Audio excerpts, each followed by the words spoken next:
Hello and welcome. I am Sam, Black Crow Gaming's melee expert, and I'm here today to talk about the World Eater reveals. Um, so yesterday we got a bunch of reveals from Adepticon, and we got one new model. I get it.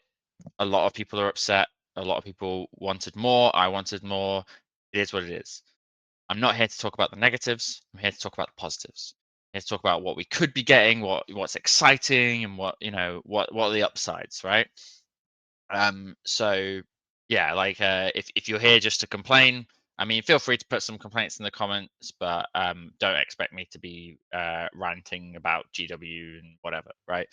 Let's focus on the positives, right? We've got a new codex coming. It's exciting. We've got 5 new detachments coming in. It's going to be great, right? It's going to be great.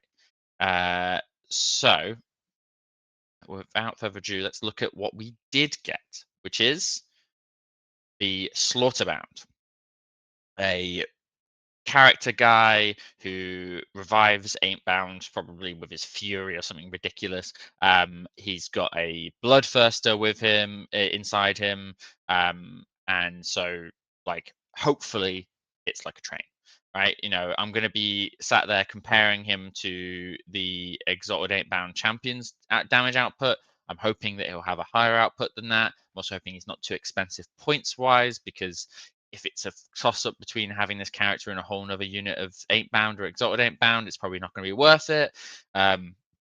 But yeah, I think it's a really cool looking model. I'm a little bit concerned about the fact that it looks kind of monopose, but we'll see. We might only want one in the army. You might want three. It depends on how good they are and what's the use going to be. I mean, the fact that we can have an enhancement on a character that's probably going to be that can breach, that can go with Ain't Bound, I think could be really, really nice. It could be a great buff for us. It could be a really cool unit to have. He might be good running solo if you don't want that revive mechanic. We know Vessels of Wrath, because it's a Grotmus detachment, will not be changing. So because of that, we can make an educated guess that our blessings are not going to change. But interestingly, if you think about him with that 6 Exalted Brick, within 6 of a Gateway Demon Prince, and then up -1 to wound, makes that unit incredibly tanky. So you've got extra Film of Pain, you've got -1 to wound, you've got uh, and then they shoot you and they don't quite kill you, and then you revive a guy, and it's like, oh god, now suddenly I'm still hitting really hard as well, and I've got the extra 2 inch of movement all of a sudden. Actually, it's closer to 4 inches with the size of the base as well. So he looks like he's on a 50 mil.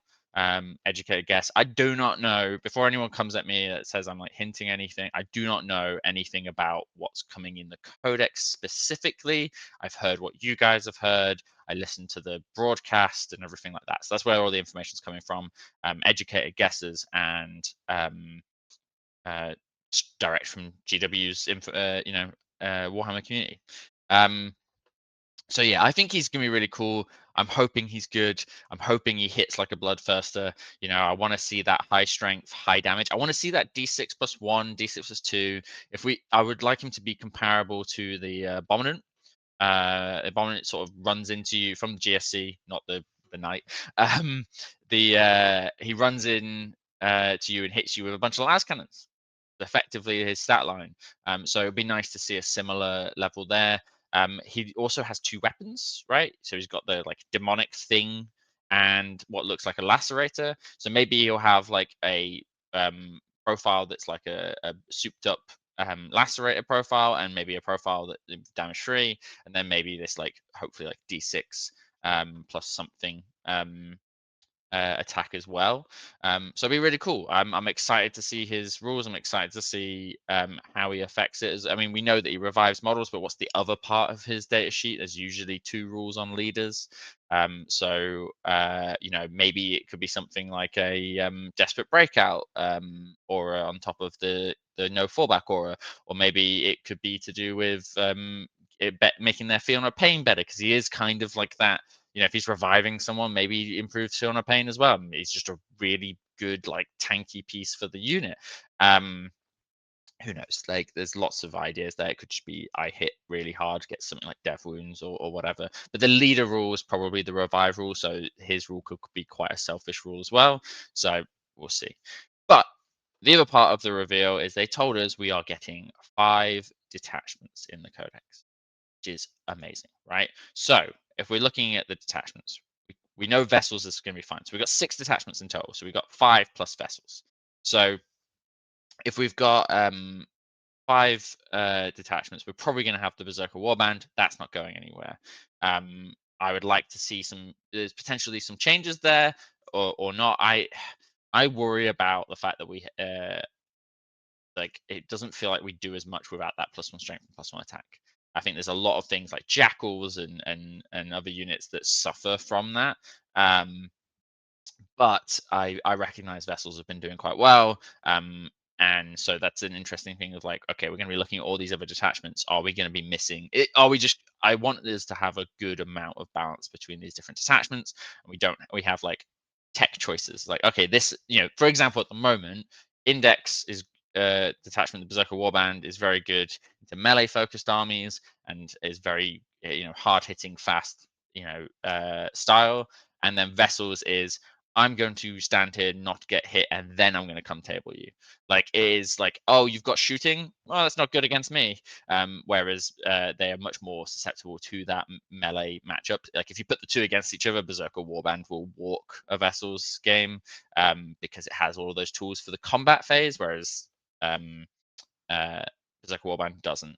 I Because of Vessels of Wrath is focused around the blessings, I'm assuming the blessings will not be changing, but maybe we could see a few of the different blessings themselves change.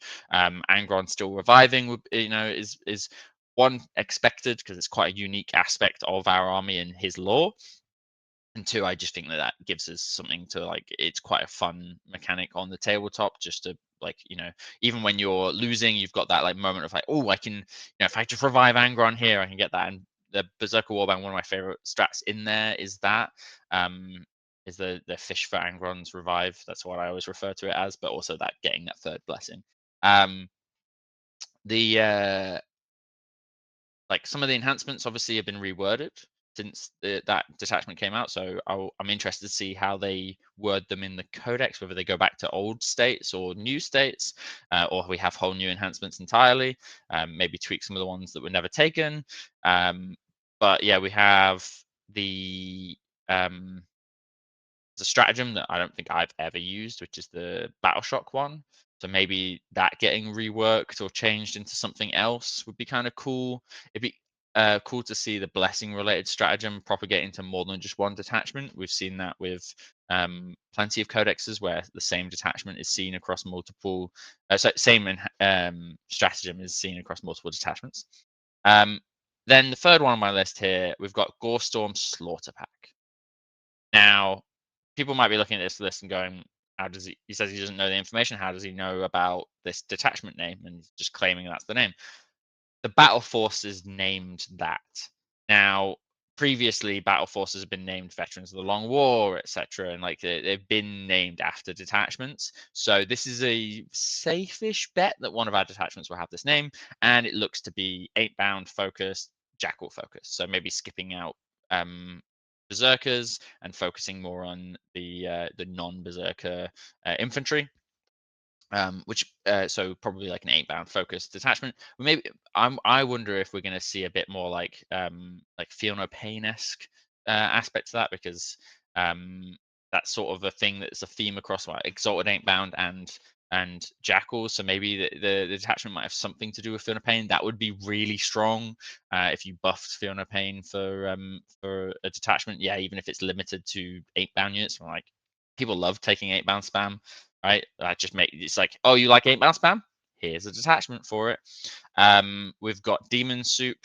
I've put in brackets there Disciples of the Red Angel because that's what it was called in the 9th edition codex. So this I don't know. We don't know too much about this detachment. I'm going to go off the Emperor's Children Codex that it's probably should just be a flat 1,000 points, no restrictions that you can spend on demons. Um, there's synergies there, but they don't get each other's army rules or any, demons don't get the blessings.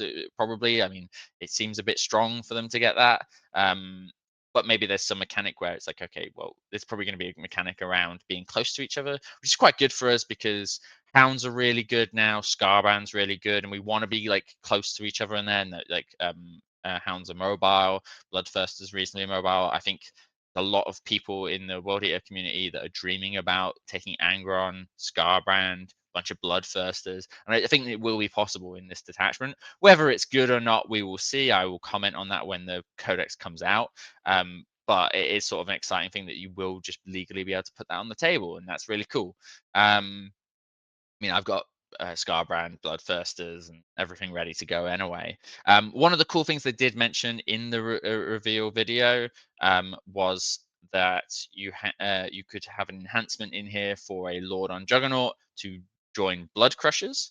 Now, that is like obviously some people are upset that we don't have our own Blood Crusher equivalent, but it does add an interesting complexity. I wonder how it's going to be worded because that could just be giving the Blood Crushers our keywords, which means that suddenly they count as a World Eater unit, which means they'll get blessings like that. I don't I wonder how that will work, whether it will specify that they get blessings or not.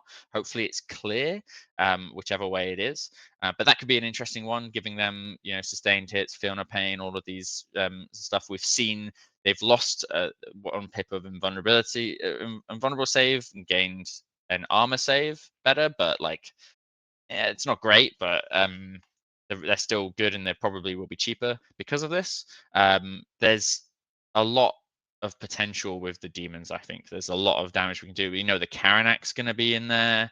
I think if we think about them buffing each other, if, in Emperor's Children, they get sustained hits if they're near each other. Or if they already have sustained hits, they get 5-up crits. So the main thing on that is if we get an equivalent one, if you look at Chaos Space Marines, we would get lethal hits. So if being within 6 inches of each other, you just get lethal hits, and if you already have lethal hits, you get a 5-up crits.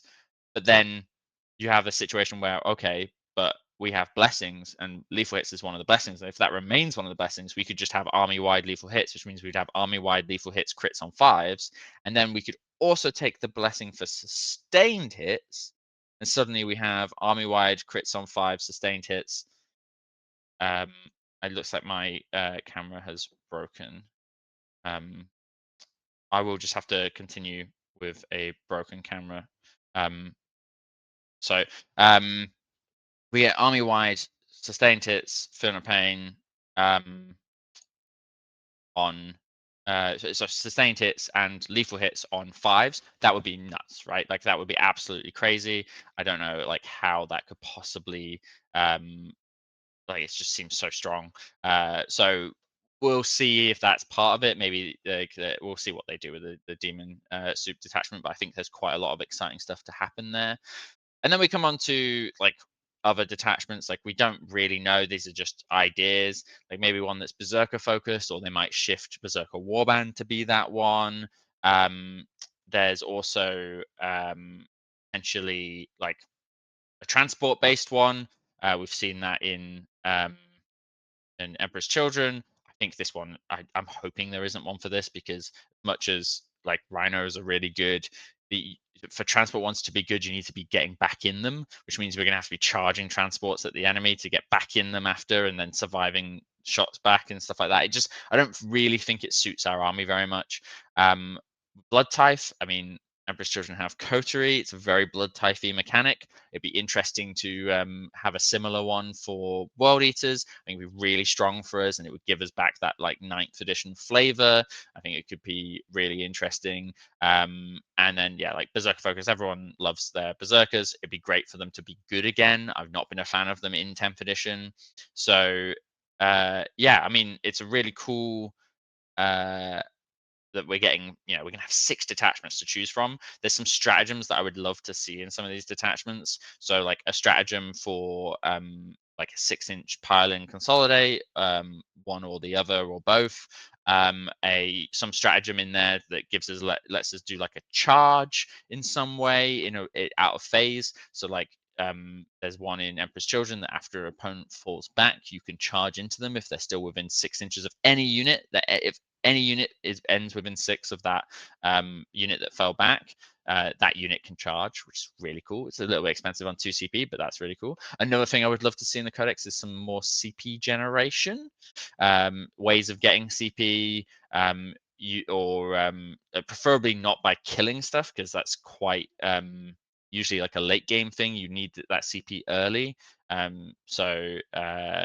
Unless it's like killing stuff with something cheap and easy like jackals or something can get you CP, but like it's most likely it would be just really cool to get like free strats and CP generation on some of our like characters just automatically. But yeah, there's I think a lot of potential options that could be really strong. I would love to, like I mean, if we're like doing like a wish list of like amazing detachment rules, if one of these detachments could have something to do with moving through the enemy, as if you have fly, like lets you move through enemy models, as long as you don't end within engagement of them, would be really cool, because one of the downsides of world eaters at the moment is getting jailed. So if you get jailed, it's very frustrating. You get stuck, and then you have to like jump out, kill stuff, and then you just get shot, and they try and jail you again. Like there's a few armies out there that are very good at doing that, and it's very frustrating to players. So it'd be really cool to have a detachment that has a way around that, because we only really have Angron that can fly. And on that note, maybe Invocatus gets his fly back. That could be cool. But yeah, I mean, I don't. So I haven't mentioned the Gore Storm. Well, the Goremongers, is that what they're called? The kill team unit. When their rules come out, I'll probably make a video on them. But if they have infiltrate, we're in a ridiculously strong spot, assuming that we keep all of our scout stuff. If they have infiltrate, it's going to make me think we're going to lose a lot of our scouting ability in the Codex, but we will see how that goes. But yeah, so if you've made it this far in the video, thank you very much for watching. This is my like brain dump of just the different ideas I have for what could be coming up and what I'm getting excited about and what I'm planning. So I think hopefully this is sort of tempered your disappointment with the reveals. But yeah, I think that we hopefully the Codex gets dropped soon. I mean, please GW, give us an announcement like right away. Tell us it's coming now. World Easter is upon us. That'd be great. So sorry for the technical difficulties. But yeah, if you have any comments or questions or anything like that, please put them in, and otherwise give the video a like. Thank you for watching.